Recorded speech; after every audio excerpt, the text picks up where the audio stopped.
বিশ্বনবী কাঁদতে কাঁদতে মাথা তুলবেন, বলবেন আল্লাহ, দুনিয়াতে সব নবীরা স্পেশাল দোয়া করেছে, আমি করি নাই, এবার আমি আমার স্পেশাল দোয়াটা করতে চাই, আপনি কবুল করবেন কিনা বলেন। আল্লাহ বলবেন, নবী কি আপনার দোয়া বলেন?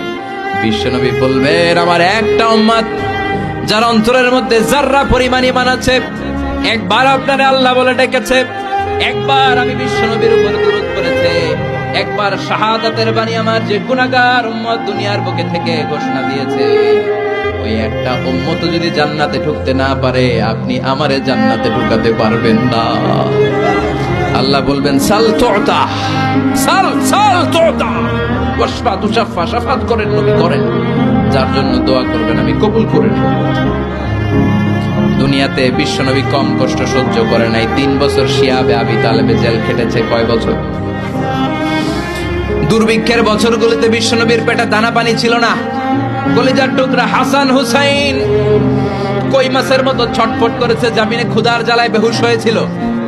বিশ্বনবী যদি ওই স্পেশাল দোয়াটা করতেন, জান্নাত থেকে খাবারের বস্তা পাঠিয়ে দিত কে? ওই দোয়া করছিলেন? জেলখানায় আল্লাহরে বলছিলেন, আল্লাহ স্পেশাল দোয়া করলাম, জেল থেকে মুক্ত করে দেন, করছিলেন?